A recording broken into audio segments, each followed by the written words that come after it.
butter Toll House chocolate chip cookies.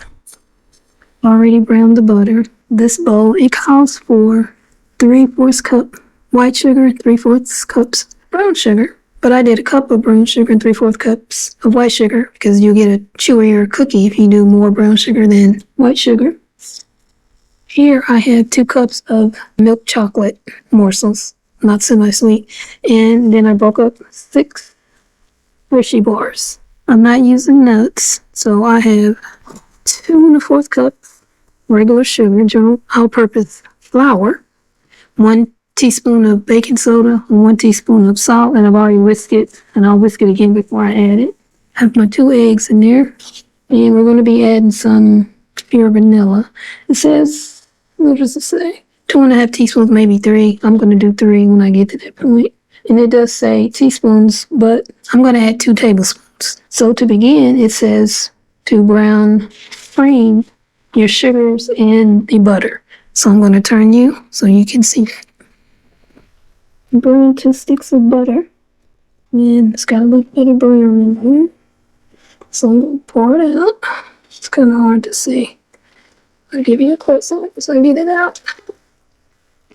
You're supposed to get all the brown bits out too.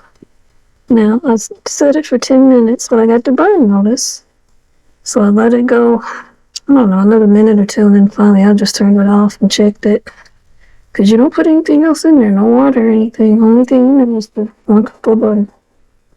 And you're supposed to get it out as soon as the 10 minutes are up. Or if you're doing it on the stove, so then you start seeing any brown bits. Kind of hard to see, but there's the brown bits. And this, again, is supposed to cool for 20 minutes. Again, I got the sugars in there. I'm just going to add the butter. And I'm going to do it this way so you can see the brown bits from the brown butter.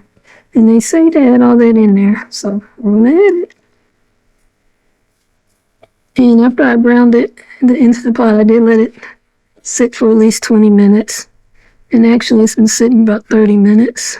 So just looked over at the clock on the stove.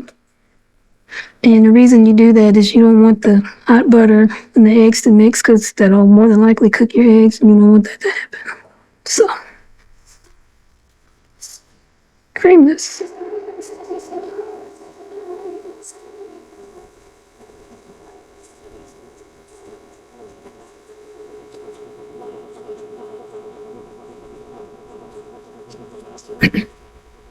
Now I'm shake up my vanilla before I add it.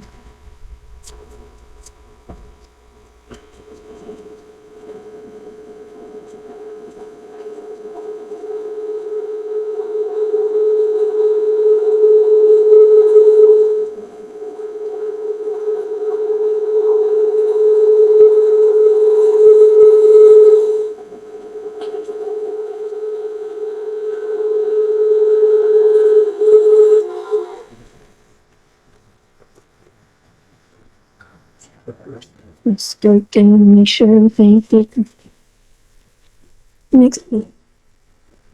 Next step is to add the vanilla. Again, it says 2.5 to 3 teaspoons, but I'm going to add 2 tablespoons because I like vanilla.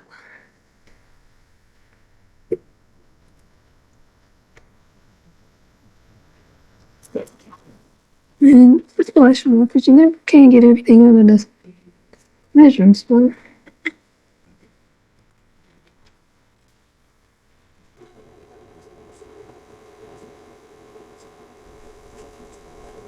After that, the next step is to add the eggs one at a time and mix really well after each egg you add.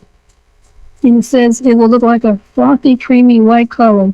And you'll see, it might not with mine because again, I added more brown sugar. They do equal parts brown sugar and white sugar. So we'll see.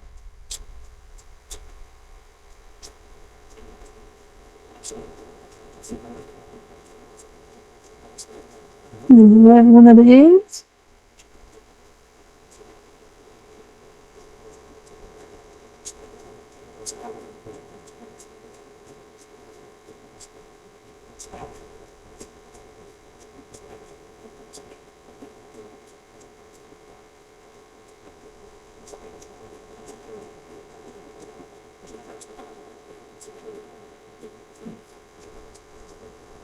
And the second unit.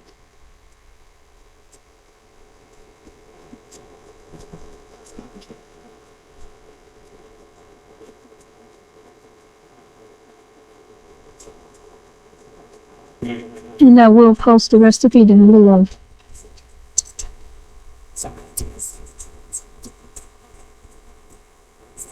You need to correct. This is 2¼ cup all-purpose flour plus 2 tablespoons of all-purpose flour, because I'm not going to be adding any nuts. And it says if you're not going to add nuts, you need to add those 2 extra tablespoons. And then a teaspoon of salt and a teaspoon of baking soda. And I've whisked this a few times now.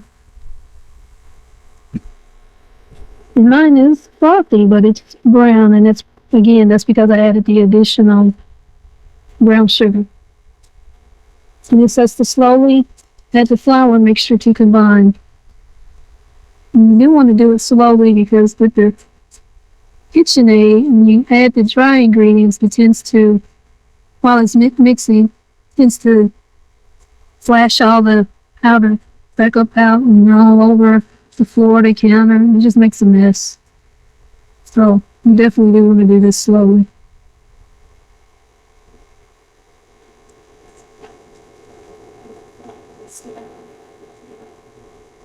I'm not making a mess anymore.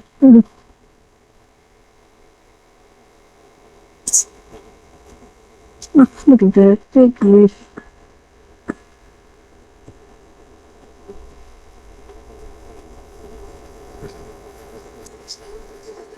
I'm gonna get a wet towel and wipe it. And you just want to mix till you combine. Don't want to over mix it. And I think it's pretty well combined, except for this little bit up here, which I will combine. I have flour everywhere with this spatula. And the final thing to do is to add the chips, the chocolate chips. And again, I have 2 cups milk chocolate chips by Nestle, because I don't like the bitterness of the semi-sweet. I like the milk chocolate. And then I added 6 individual size Hershey bars, which I broke up by hand. And I washed my hands and everything I'm using, all the equipment, before I started cooking. So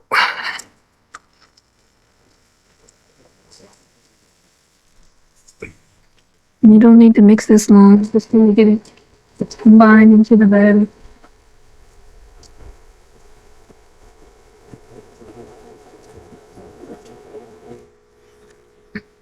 Just a few seconds, that's all it needs. Now it doesn't say to chill the batter, but I'm going to chill it. Last week I made the world's worst chocolate chip cookie recipe, and I did chill those for at least 30 minutes, I believe it was. And those came out really, really well. They tasted good, and they did not spread when I baked them. And as long as you have fresh ingredients, chilling the batter or adding additional flour will help your cookies not spread.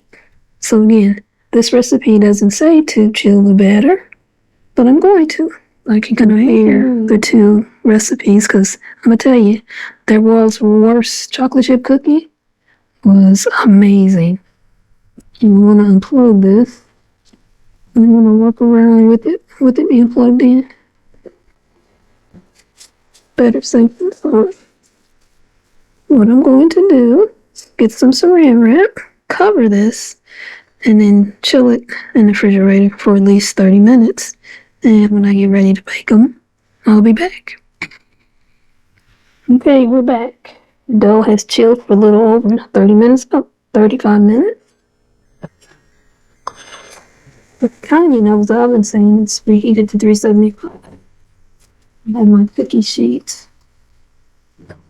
on the parchment paper.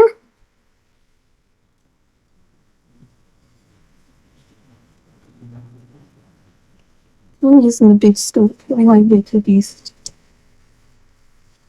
My house.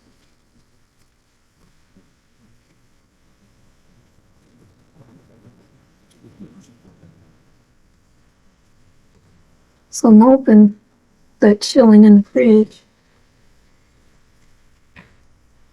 will help prevent the cookies from spreading as they bake.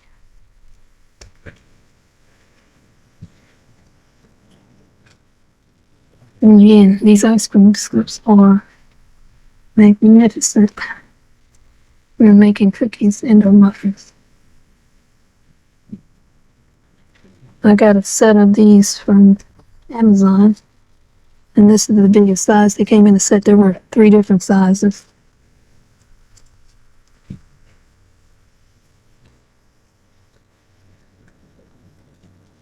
And I love this little one-handed way to use them too.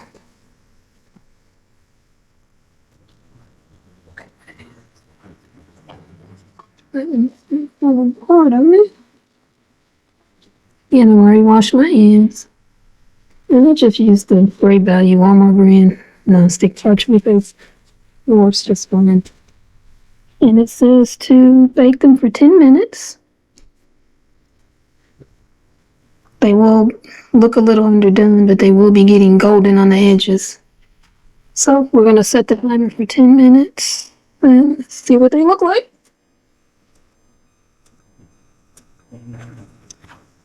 This other cookie dough, I'm going to put the saran wrap back on top, put it in the fridge while it's cooking, and I'll prep the other pan, cookie sheet pan. But I won't put any cookie dough or anything on there, not till I get ready to put them in, and I'll scoop it out and put it back in there to bake the second batch. Okay, I just took them out, 10 minutes. Oops, they did not spread that much, and they are turning brown. Okay, so back and do a taste test. This is one from the first batch.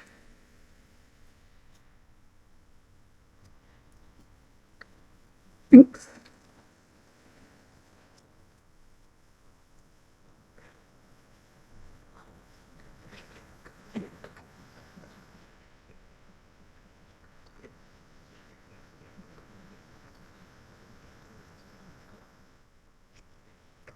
This does taste different. I think because of the brown butter. I was worried. I thought maybe that extra minute, because again, I cooked these for 10 minutes. And then the other ones were 9.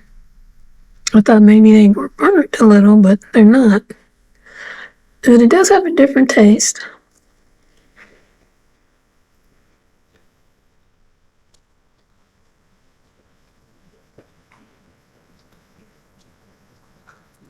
They're good. But I like the world's worst chocolate chip cookie better. So I think I'll be making that one, the world's worst chocolate chip cookie, again. Not sure I'll be making this again. But I'll wait and see what my brother and sister say. Thanks for watching. If you like this video, please like, leave a comment, subscribe to the channel. Appreciate you, peeps. Bye.